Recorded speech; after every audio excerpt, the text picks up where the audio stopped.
My grandfather lifted his glass at my 28th birthday dinner and dropped a sentence that sliced the room open. "Claire, show me how you've used your $3 million trust fund after 25 years. The laughter around the table stopped mid-breath. Forks froze. Even the candles seemed to hold still. I felt every heartbeat echo in my ears as I whispered, "I never got one." Grandpa's smile faded. His lawyer stepped forward and set a thick stack of statements on the table with a heavy thud. And in that instant, before anyone spoke, I realized someone at that table wasn't supposed to be afraid, but they were. My name is Claire Monroe, and for most of my life, I thought being the quiet one made things easier. Quieter daughters don't make trouble. Quieter daughters don't upset the balance, and in my family, balance meant pretending everything was perfect even when the foundation had been cracking for years. I lived in a small apartment in Seattle with my roommate Jade. She worked at a nearby coffee shop, always smelling faintly of espresso and cinnamon. She was the only person who ever saw how hard I worked late nights over my laptop freelancing to cover bills balancing UX contract work that came and went like the seasons. She'd joke that I functioned on coffee and sheer stubbornness, but she also knew the truth: I didn't have anyone else to fall back on.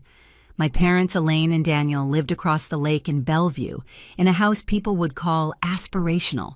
Perfect lawn, perfect seasonal wreath, perfect holiday displays, and inside a mother obsessed with control and reputation, a father who nodded through life to avoid conflict, and my sister Lily, who somehow always floated through the world cushioned by my parents' affection and their wallet. Growing up, Lily got the trips to the private school. The apartment paid in full so she could focus. Meanwhile, I was told independence would build character. When I needed help signing a lease because my credit history was too thin, my mother said, "We can't bail you out every time, Claire, every time," as if there had ever been a first. Still, I kept showing up to family dinners, birthdays, holidays. I kept trying because part of me held on to the moments Grandpa Arthur stepped quietly into my life. Soft smile, warm hands, patient voice. When I was 6, he walked me along the shoreline near the house and said, "One day, I'll make sure you're safe no matter what happens." It became a memory I clung to without realizing it was a clue. My 28th birthday dinner was meant to be simple but elegant, according to my mother. The restaurant had reserved a private room, glowing amber lights, white tablecloths, glassware, arranged like a catalog photo. Everything felt staged, like the family portrait we took every Thanksgiving, stiff, polished, slightly unreal. I arrived after work still in my trench coat, hair slightly wind-tousled from the Seattle breeze. My mother gave me a once-over, smoothing Lily's hair instead. Lily flashed me a smile, blissfully unaware of the undercurrent in our family. Dinner felt like every other holiday, Lily talking about her newest adventure, my mother beaming, my father sipping quietly, and Grandpa watching everything with an expression I couldn't read. I kept my posture steady the way I always did, focusing on cutting my food instead of watching their faces. I didn't know it then, but he was waiting for the perfect moment, waiting to drop a truth that would burn through 25 years of lies. If you'd asked me an hour before the explosion whether anything felt unusual, I would have said no. Everything at that table looked painfully normal. My mother correcting Lily's posture, my father pretending to read the wine label, Lily laughing too loudly at her own stories. But underneath it all, something had been shifting for months, and I had felt it like a low hum in my bones. Dinner started with the usual subtle jabs. Elaine commented on how resourceful I'd become in that tone she used when she wanted everyone to know she believed my life was a result of poor choices, not circumstance. "Claire's always been independent," she said, smiling at the couple seated beside us. She never needed much from us. She said it like it was praise, but it hit me like a shove. Across the table, Lily twirled her bracelet, gold delicate, the kind of gift I'd never received. She launched into a story about her weekend getaway, a trip my parents had paid for. My father chuckled, adding, "She deserves it after working so hard." I blinked. Lily had been taking a break from school for months. I pushed my fork around my plate, reminding myself to breathe. But the flashbacks clawed up anyway. The time my car broke down on the highway and I begged my mother for help because I needed it to get to work the next morning. "You're an adult," she'd said flatly. "Figure it out." I spent that night calling emergency tow services, maxing out a credit card I was still paying off. The semester in college when I couldn't afford textbooks, and asked if they could help with even a portion. "We can't keep bailing you out," she'd said. "It's not fair to Lily." Meanwhile, Lily's high school trip to Europe had been paid in full before she even packed a bag. Sitting at that birthday table, those memories didn't just resurface, they stitched themselves into a pattern I'd ignored for too long. Grandpa watched me quietly while the others chatted. He had always known when something was wrong, even when I tried to hide it. When the server refilled our glasses and the room grew a shade quieter, he lifted his wine. And then it happened. "Claire," he said gently, "why don't you tell everyone how you've used your $3 million trust fund after 25 years? The reaction was instant. Laughter, sharp, surprise, loud. Lily giggled, assuming it was some kind of joke. My mother's face flickered from confusion to panic to a stiff smile she pasted on like makeup. My father lowered his glass so fast it clinked against the table. I felt cold. Not the kind of cold that makes you shiver, the kind that hollows you out from the inside. "What trust fund?" I asked. Grandpa's smile faltered. "The one I set up for you when you were 3. My throat tightened, but my voice came out as barely a whisper. "I never got one." Silence crushed the room. Lily's smile fell apart. My father's jaw clenched. My mother stared at me like I'd spoken another language. In that suspended moment, I realized the truth wasn't just missing. Someone had taken it. The dinner didn't end, it simply cracked apart. One moment, everyone was frozen in their seats. The next chairs scraped, voices tangled, and the room felt too small to hold the lies spilling into the air. My mother was the first to recover. Her smile snapped back into place so fast it looked painful. "Dad," she said to Grandpa, her tone sugary and sharp, "I'm sure Claire misunderstood. She's always been distracted. You know how she is. Distracted." As if I had imagined 28 years of struggling alone. My father cleared his throat, eyes glued to his plate. Lily blinked repeatedly, trying to piece together a puzzle she never even knew existed. Grandpa didn't look at any of them. He looked only at me. "Claire," he said quietly, "meet me tomorrow morning. My office. 10 o'clock. It wasn't a question. And that terrified all of us. I walked out of the restaurant before anyone could stop me. The cold Bellevue air hit my chest like a fist, but I kept walking down the sidewalk, past the glowing windows, past families laughing and celebrating. I didn't cry. I didn't scream. I just kept replaying the same sentence over and over, the one I whispered like a confession I never got one. By the time I reached my car, my hands were shaking. My phone buzzed Jade. "How was dinner?" she asked. I opened my mouth and nothing came out. Silence told her everything. "Come home," she murmured. "Whatever happened, we'll sort it out." But deep down, I already knew. This wasn't something I could sort out. This was something that had been carefully hidden, meticulously buried. The next morning, I took the early bus into downtown Seattle. The city was still waking up, fog hugging the sidewalks, streetlights flickering out one by one. Grandpa's office was on one of the upper floors of a glass tower, quiet and warm, smelling faintly of cedar and old books. He was waiting for me in a leather chair, a folder resting on his knee. His expression wasn't angry. It was worse, disappointed. "I set up a trust fund for you when you were 3, he said. $3 million, meant to keep you safe, give you choices, free you from hardship." He paused. "You should have had access the moment you turned 18. My heart dropped. 18.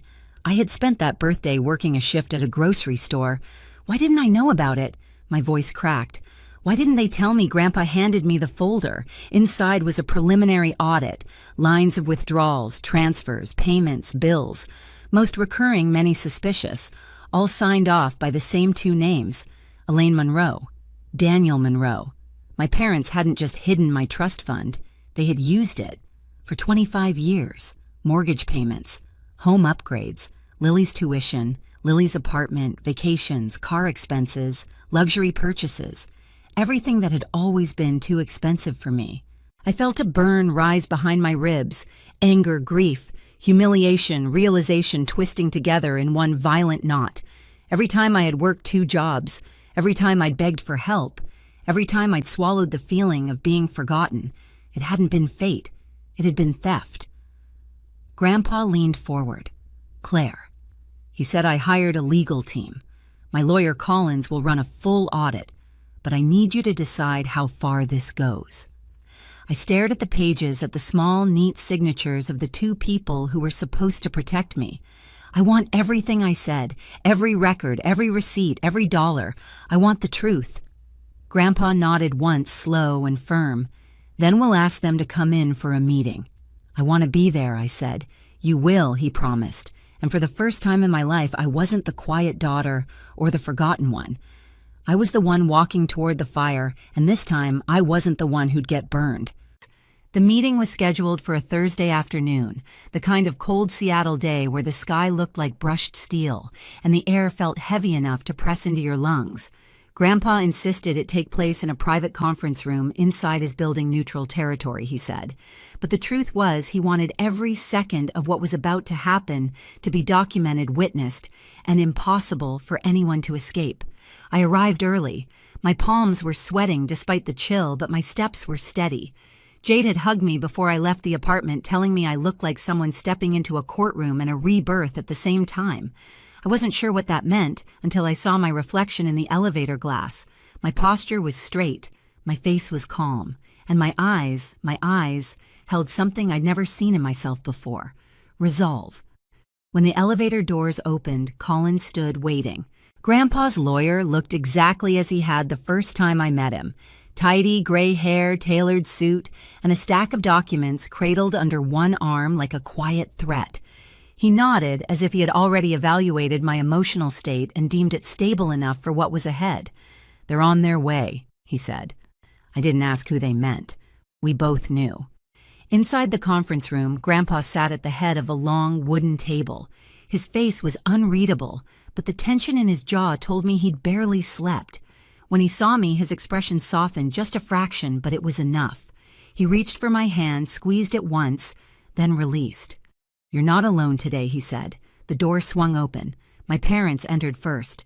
Elaine walked quickly, shoulders stiff, face arranged in that familiar mask she used whenever she needed to appear blameless. Daniel followed, quieter eyes darting around the room as if looking for an exit. Lily came behind them, clutching her purse, her expression a confusing blend of worry and disbelief. She had been told there was a family issue that needed clarifying. No one had told her she was part of the issue. Dad Elaine began sharply, "I don't know what this is about," but dragging us into some formal, Grandpa held up a hand. "Sit." It wasn't loud. It didn't have to be. They sat. Collins closed the door behind them, walked to the center of the room, and placed a thick stack of statements onto the table. The sound, a deep, unforgiving thud, seemed to echo off the walls. Lily flinched. My father swallowed hard. Elaine's eyes widened. "Those are your signatures," Collins finished. "Over 25 years' worth of withdrawals, transfers, and payments drawn from the trust fund intended solely for Claire Monroe." The room went silent. Then Collins began reading. Year 1, mortgage payments. Year 2, home repairs, kitchen remodel. He flipped a page. Tuition payments, not for Claire. Car expenses, travel expenses, credit card balances, apartment rent for Lily Monroe. With every word, something inside me unfurled. It wasn't joy. It wasn't even anger anymore. It was clarity. The kind of clarity you only get when you finally see a picture in full light instead of the shadows you'd been shown. My mother's face drained of color. "This is being taken out of context." Collins didn't blink. "The context is financial abuse of a beneficiary. The audit is complete." I stared at her, at the woman who had spent my entire childhood telling people I was too sensitive. She wasn't speaking to me. She was fighting for her image. My father finally spoke, voice thin. We used the money for the family. It wasn't personal." My laugh came out before I could stop it. Not personal. My hands trembled, but my voice stayed low, controlled. "When my car broke down and I begged you for help that wasn't personal, when I nearly dropped out because I couldn't afford textbooks, was that your idea of family?" He flinched like I'd slapped him. Elaine drew in a breath, chin lifting. Claire, we always intended to put the money back when I snapped, when I turned 40, 50. Or never. Grandpa leaned forward, his gaze sharp. You stole from a child. Her throat bobbed. Dad, we had bills. We all have bills, he said, but not everyone steals from their own daughter to pay them. Lily finally spoke. Mom, Dad, you used her money for my apartment, for my school. Her voice cracked. Sweetheart, Elaine said shakingly, we wanted you to have every opportunity, and I didn't, I whispered. Elaine turned to me, eyes brimming with a panic that wasn't remorse. Claire, you've always been so independent. You never asked for much. I leaned in. I didn't ask because you told me I couldn't. Because every time I came to you, you made me feel like needing anything was a burden. The silence that followed wasn't empty. It was full of all the things they couldn't deny anymore. Grandpa tapped the table once firmly. I am revoking your financial authority, effective immediately. Elaine jolted. You can't do that, I can, he said coldly. And I have. Daniel sagged into his chair like the weight of 25 years had finally landed on him. Lily stared at the table hands covering her mouth. Colin slid another set of documents toward me. This, he said, transfers full control of the remaining trust assets to you. Your parents' access is terminated permanently. Elaine's breath hitched. Daniel closed his eyes. Lily whispered, Oh my God. My hand hovered over the pen. For a moment, I wasn't signing a document. I was signing a truth. I pressed my name onto the page. Elaine's chair scraped violently as she stood. Claire, please, this will ruin us. I looked up at her, finally seeing her clearly. Then maybe you shouldn't have built your life on money that wasn't yours. Her mouth opened, then closed again. Her legs shook. Daniel reached out to steady her, but his hand trembled too. They nearly collapsed. And for the first time, I didn't feel guilty. For the first time, I wasn't the quiet daughter holding the family together. I was the one tearing down the lie they built. When the meeting ended, the room felt hollow, like every lie had been scraped off the walls and left nowhere to hide. My parents walked out first, my mother trembling, my father guiding her with a hand that barely held steady. Lily lingered, staring at me with a mixture of guilt and something that almost looked like apology. She opened her mouth, closed it again, then finally whispered, I didn't know, Claire. I nodded. It wasn't forgiveness, but it wasn't anger either. It was a beginning. Over the next few weeks, everything shifted. Collins finalized the legal transfers. The remaining trust assets were secured in my name. My parents were notified of potential civil consequences if they attempted to interfere or conceal additional misuse. For the first time in their lives, they faced the weight of their choices without a shield. Grandpa visited me in my new condo, a modest place in Seattle, but mine, in a way, no space had ever been. He walked slowly through the rooms, touching the walls, smiling in small, quiet approval. You deserve this, he said. You deserved it all along. I didn't tell him I cried the first night I slept there, half grief, half relief. Grief for the family I never really had. Relief for the life I finally could build. I spent more time at the park by the water, letting the winter air clear what was left of the ache. I wasn't healed, not yet, but I wasn't drowning anymore. For the first time, the silence around me didn't feel like something stolen. It felt like something I owned. In the weeks that followed, I kept thinking about something Grandpa once told me when I was little, how safety wasn't just about being protected, but about knowing who stood beside you when truth finally surfaced. I understand it now. Family isn't defined by blood or last names. It's defined by honesty, by accountability, by the people who don't vanish when the truth is inconvenient. I don't hate my parents. I don't think I ever will. But I've learned that distance can be an act of love, love for myself, for the life I'm finally allowed to build, for the peace I refuse to surrender again. If you've ever had to step away from people who should have cared for you, I want you to know you're not alone. Your story matters. Your boundaries matter. Share your experience in the comments. And if this story stayed with you, follow the channel so you won't miss the next one.